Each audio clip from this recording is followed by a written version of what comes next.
દક્ષિણ ગુજરાતના હીરા ઉદ્યોગ સાથે સંકળાયેલા હજારો રત્ન કલાકારો અને વેપારીઓ માટે એક નવી અને મોટી ખુશખબર સામે આવી છે. નવસારી એસટી ડેપોથી હવે સીધી બસ સેવા સુરત ડાયમંડ બ્રુજ સુધી શરૂ કરવામાં આવી છે, જેનાથી રોજિંદા અપડાઉન કરતા લોકો માટે મુસાફરી વધુ સરળ અને સુવિધાજનક બની ગઈ છે. સુરતમાં ડાયમંડ બ્રુજ શરૂ થયા પછી નવસારી, વલસાડ અને આસપાસના વિસ્તારોમાંથી અનેક રત્ન કલાકારો રોજ કામ માટે સુરત જતા હતા, પરંતુ યોગ્ય અને સમયસર પરિવહન સુવિધાના અભાવે તેઓને મુશ્કેલીઓનો સામનો કરવો પડતો હતો. ક્યારેક ટ્રેન અથવા ખાનગી વાહનો પર નિર્ભર રહેવું પડતું હતું, જેના કારણે સમય અને ખર્ચ બંને વધતા હતા. હવે ગુજરાત એસટી નિગમ દ્વારા શરૂ કરાયેલી આ નવી બસ સેવા તેમના માટે આશીર્વાદરૂપ સમાન બની છે. આ નવી બસ સેવા ખાસ કરીને હીરા ઉદ્યોગ સાથે સંકળાયેલા લોકોની જરૂરિયાતને ધ્યાનમાં રાખીને શરૂ કરવામાં આવી છે. બસ દરરોજ સવારે 8:30 કલાકે નવસારી એસટી ડેપોથી રવાના થશે અને અંદાજિત 9:30 કલાકે સુધી ડાયમંડ બ્રુજ ખાતે પહોંચશે.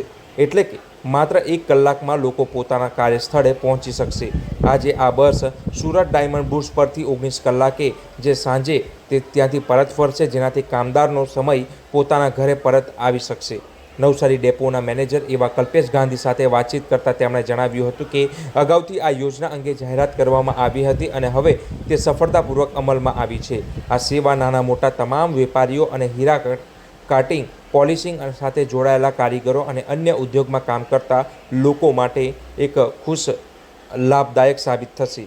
આ બસ સેવા શરૂ થતાં જ રત્ન કલાકારોમાં ખુશીની લાગણી જોવા મળી રહી છે અને હવે તેમને સમયસર કામ પર પહોંચી શકશે અને મુસાફરીનો તણાવ પણ ઓછો થશે. અગાઉ જાહેરાત થયા મુજબ નવસારીથી ડાયમંડ બ્રુજ બસ સેવા શરૂ કરવા માટે આપણે 23:03નો સમય આપવામાં આવેલો હતો. જે બસ સેવા આજરોજ સવારે 8:30 કલાકે ઉપડી અને ડાયમંડ બ્રુજ ખાતે 9:30 કલાકે પહોંચનાર છે. એ બસનો સાંજનો રિટર્નનો સમય સાંજે 19 કલાકે ડાયમંડ બ્રુજથી ઉપડી અને નવસારી ખાતે પરત ફરશે.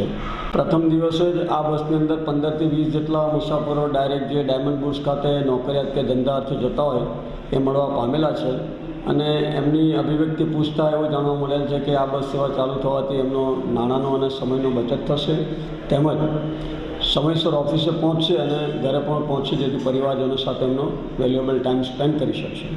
આ બસની આવકની સમીક્ષા કરી આગળ સદર રૂટ ઉપર ફ્રિકવન્સી પણ વધારવામાં આવનાર છે.